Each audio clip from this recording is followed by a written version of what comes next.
కానీ అధ్యక్ష,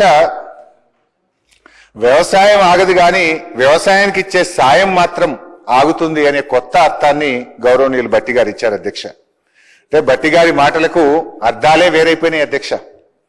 ఎందుకంటే అధ్యక్ష, వ్యవసాయం ఆగలేదు కానీ రైతు భరోసా ఆగింది, పంటల బోనస్ ఆగింది, పంటల బీమా ఆగింది, ఎరువులు విత్తనాల సరఫరా ఆగింది, చివరికి అప్పుల బాధ తాళలేక ఎంతో మంది అన్నదాతల గుండె చప్పుడే ఆగింది అధ్యక్ష.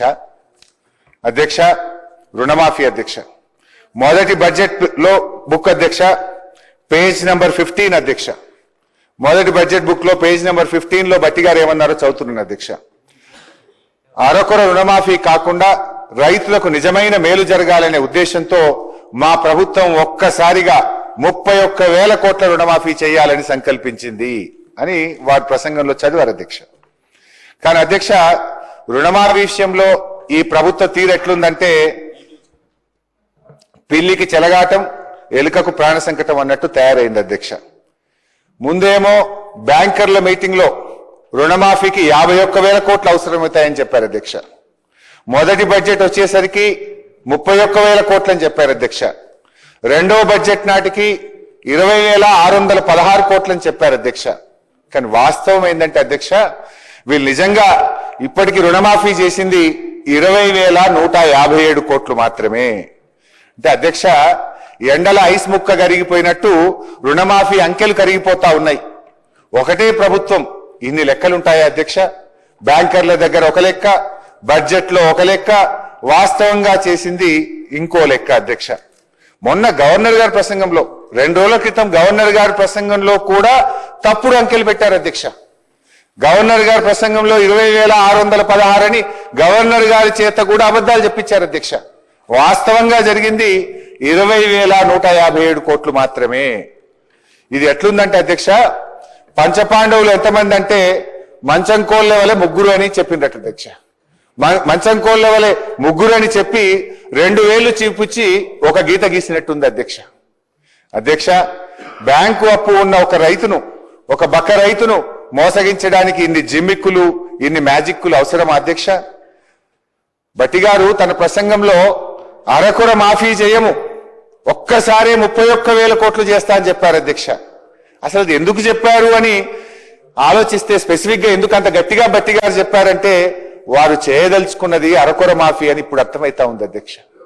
అధ్యక్ష, నేను ముందే చెప్పిన అధ్యక్ష, భట్టి గారి మాటలకు అర్థాలే వేరులే అని. ఎందుకంటే అధ్యక్ష, ఇక్కడ ట్విస్ట్ ఉంది అధ్యక్ష. అసలు ట్విస్ట్ ఇక్కడ ఉంది అధ్యక్ష. ఏంటంటే అధ్యక్ష, ముఖ్యమంత్రి గారు ఒక మీటింగ్ లో చెప్పారు అధ్యక్ష, 2 లక్షల పైన ఉన్న వాళ్ళందరూ కూడా మీది డబ్బులు మీరు కట్టేయండి, వెంటనే మీ 2 లక్షల రుణం మాఫీ చేస్తామని ముఖ్యమంత్రి గారు చెప్పారు అధ్యక్ష. ఎంతైనా ముఖ్యమంత్రి కదా అధ్యక్ష. ఆయన మాటల్ని టీవీల్లో పేపర్లలో చూసిన అమాయక రైతులు భార్య మెడల్లో ఉండే పుస్తలమ్ముకోనో, గొలుసులమ్ముకోనో, అధిక వడ్డీకి అప్పు తెచ్చుకోనో పాపం ఆ 2 లక్షల మీద ఉన్న డబ్బులు కట్టారు అధ్యక్ష. ఇలా వారి పరిస్థితి ఏమైపోయింది అధ్యక్ష? ముఖ్యమంత్రిని నమ్మిన పాపానికి అటు పాత అప్పు తీరలేదు, పైనుంచి కొత్త అప్పు కూడా మీద పడ్డది అధ్యక్ష. రైతుల పరిస్థితి గోడ దెబ్బ చెంప దెబ్బ అన్నట్టు తయారైపోయింది అధ్యక్ష. రైతులను అప్పుల ఊబిలో నుంచి బయటపడేస్తానన్న మీ అభయహస్తం రైతుల పాలిట భస్మాసుర హస్తంగా మారింది. వారిని ఇంకా ఇంకా అప్పుల ఊబిలోకి నెట్టారు అధ్యక్ష. అధ్యక్ష, నా నియోజకవర్గం సిద్దిపేటలోనే 2 లక్షల లోపు రుణమాఫీ కాని రైతులు 10,217 మంది ఉన్నారు. 2 లక్షల పైన ఉండి రుణమాఫీ కానటువంటి రైతులు 12,632 మంది ఉన్నారు. మొత్తం 43,363 మంది రైతుల్లో 52% మందికి ఇంకా నా సిద్దిపేట నియోజకవర్గంలోనే ఇప్పటిదాకా రుణమాఫీ కాలేదు అధ్యక్ష.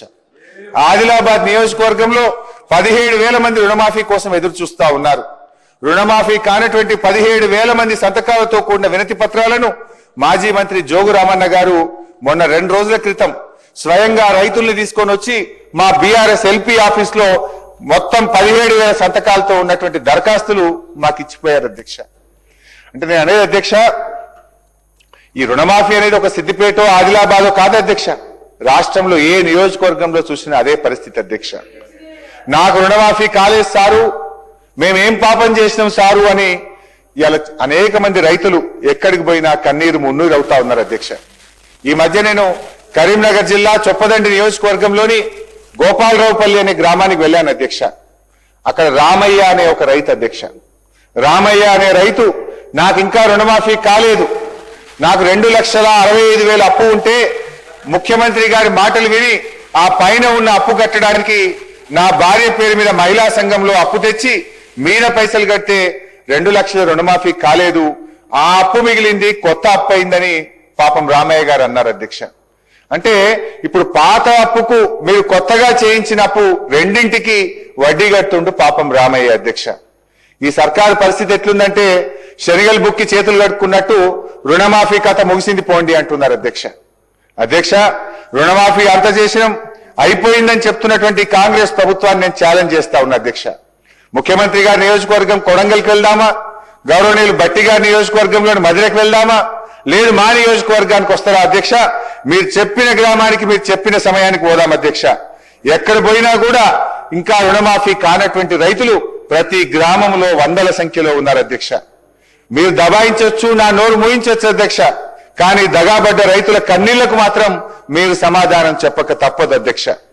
అధ్యక్ష, బడ్జెట్ లో అధ్యక్ష గౌరవ బట్టి గారు 2024-25 పుస్తకంలో అధ్యక్ష 15వ పేజీలో ఒక మాట అన్నారు అధ్యక్ష. ఏమన్నారంటే అధ్యక్ష, చేతగానమ్మకు మాటలు ఎక్కువ అన్నట్లు రుణమాఫీలో పూర్తిగా విఫలమైన గత ప్రభుత్వ నాయకులు మా చిత్తశుద్ధిని శంకిస్తున్నారు అన్నారు అధ్యక్ష. ఇప్పుడు నేను అడుగుతా ఉన్న బట్టి గారు, మరి మాటలు ఎక్కువైంది ఎవరికో, చేతగానమ్మ ఎవరో ప్రజలకైతే అర్థమైంది బట్టి గారు, ఇంకా వేరే చెప్పాల్సినటువంటి అక్కర్లేదు అధ్యక్ష. అధ్యక్ష, రైతు భరోసా అధ్యక్ష, ఇలా రైతు భరోసా విషయంలో సమైక్య రాష్ట్రంలో అష్ట కష్టాలు పడ్డటువంటి రైతులకు స్వరాష్ట్రంలో కేసీఆర్ గారు కొండంత అండగా నిలిచారు. 24 గంటల ఉచిత కరెంట్ ఇచ్చారు, సాగునీరు ఇచ్చారు, సమయానికి ఎరువులు విత్తనాలు ఇచ్చారు.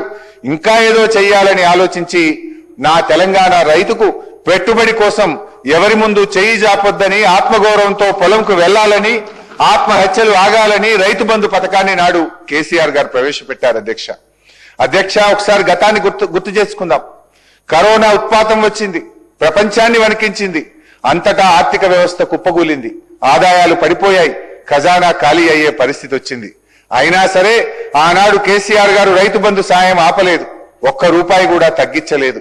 కరోనా కష్టకాలంలోనూ కడుపు గట్టుకోనైనా సరే రైతు బంధు ఇచ్చింది నాటి ప్రభుత్వం.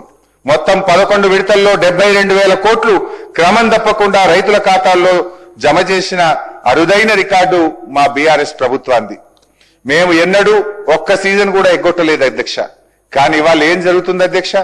మార్పు మార్పు అని ప్రజల్ని ఏమార్చినటువంటి వాళ్ళు ఏం మార్పు చేశారో ఇప్పుడు చెప్తాను అధ్యక్ష.